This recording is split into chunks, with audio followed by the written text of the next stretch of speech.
that will create you the same thing on the CPU or the GPU, and it'll create you another index down there. And they have also pre-processing stuff for memory coalescing, memory shifting backwards and forwards. And what they find with that then is that without their process, without their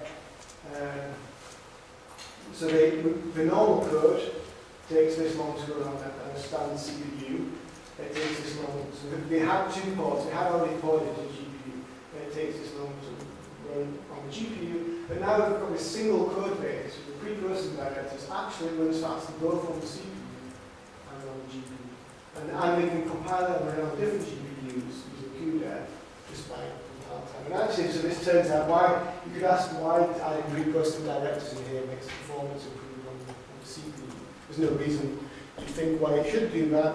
Well, it's actually because what they've done there is they've taken a normal loop, and split it up into another level of loop where this bit here in the middle, this lower down level of loop, can be efficiently stuck on the vector units with the CPU. So the compiler wasn't doing it good. There's a little bit of a trick going on here actually, because their data arrays generally are over not very nice numbers. They're over like 19 or 3, which don't fit well into vector loops. But if you can split it over more loops like this, it more efficiently matches the vectorization size. It's just like strip mining cache loops. They've got good performance on that. I have more examples, but I've also, contrary to what I said at the beginning, spoken for 2 hours already. So I probably shouldn't speak any more. Were there any questions? Yeah. Could you wind back all the way to the beginning?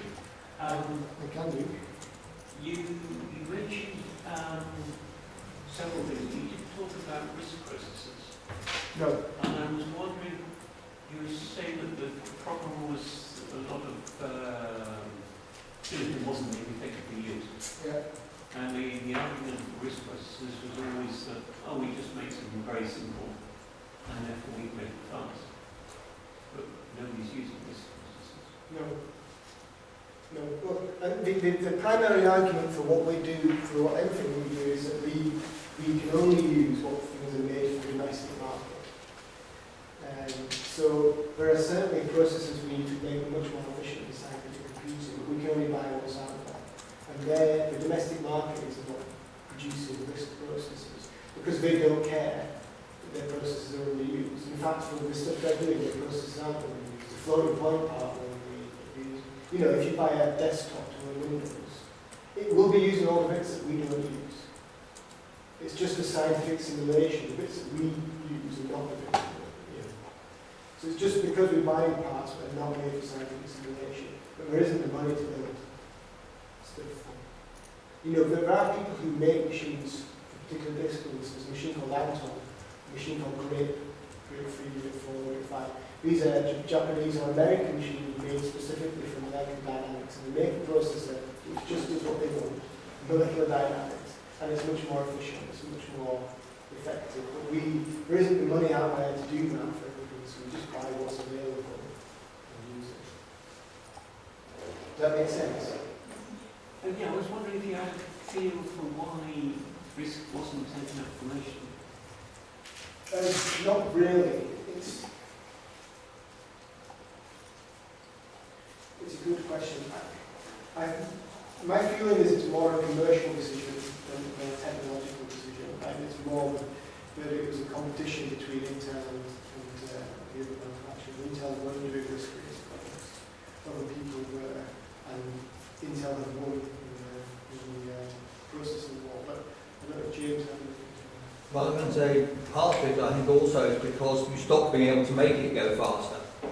So the risk equation worked on the fact that the IBM risks, which ones I knew best, were actually running at twice the clock rate of other people. So the fact they were doing less per clock cycle didn't matter because they had more clock cycles. Once you stop being able to do that, and clock rates pretty much peaked at 3 gigahertz, you can't make, in order to make a risk equivalent, you have to run that risk at 6 gigahertz, Okay. which you can't afford to do. So one. There is also, I guess, the argument that memory access times have also diverged more, so it takes you longer to pull stuff in from memory. So how do you cope with that when you have caches? You also have deep pipelines, and you hide your memory accesses in those pipelines and then cache it. So with risk, you don't necessarily do that. One or two questions. Sorry. I was curious how do you feel about this HSA initiative from ARM and of course AMD, heterogeneous system architecture approach, which basically tries to hide this distance from main memory to GPUs, which is kind of the problem in most of the cases. I just remember now that I've not finished off my. There are two slides that I should actually give, which I didn't give, which is I've talked a lot about the compressors we have now, and the problems we have there mainly are these differences between the memories, and you've got to copy data backwards and forwards.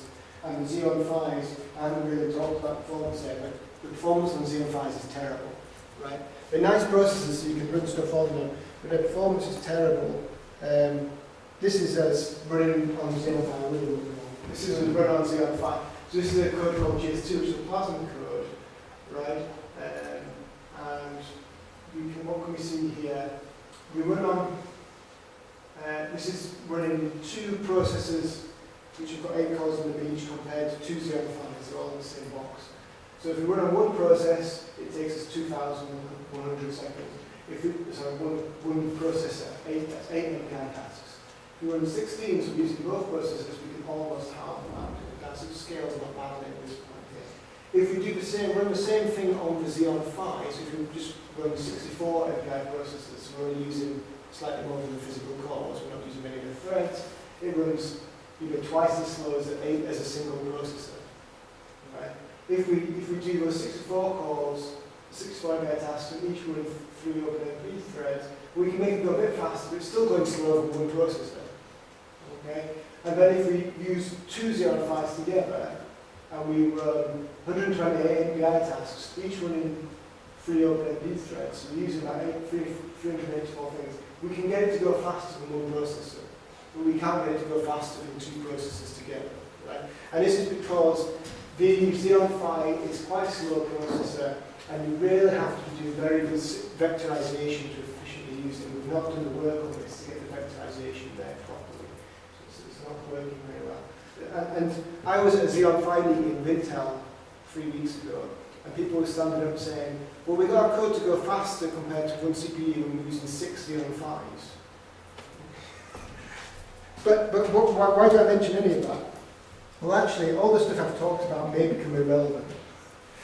So the next generation of accelerators, Knight's Landing will replace the Xeon Phi now, okay? And then the Maxwell, NVIDIA Maxwell stuff, or NVIDIA Pascal stuff, which will replace their K8 GPUs and beyond. People are looking at doing things where you bring the CPU and the GPU together. Right? And you get rid of that memory bus access problem. You either stack the memory directly onto processors, so you have very fast memory directly attached to the GPUs and the CPUs, or you have this virtual memory space where you can share with the same memory between the CPUs and GPUs. So the Knight's Landing thing, they're looking to do a similar kind of thing, but this time they're going to have 72 cores. Each core is going to be more powerful, about 3 times more powerful. And then we're going to stack up to 384 gigabytes of memory directly onto that chip. And you can run your operating system and all your program directly on that. It's going to run a standalone processor. So this is beyond an accelerator, it's just a chip for high-performance computing. This is what Intel think will make it much easier to use these things. NVIDIA going down a different model, they're going to stack their very fast memory on the GPUs, but then they're also going to have a unified memory system where the CPU can use memory and there's very fast data links between them. So you should get around this memory bottleneck. So 2015, 2016's time scale, if these things come off, you may have something where you can just take your existing code and run it on there and it almost works. So all this work we've been doing to port GPUs and Xeon Phis may have been pointless, but there you go. Okay. I would like to thank very much Adrian for his very enlightening speech. I have got a performance stuff in the slides up, and there's 10 or 15 slides on how you optimise different performances and GPUs as well, like memory cores. But I ran out of time, so I'll make sure the slides go up online. And I can answer questions over why net the cache.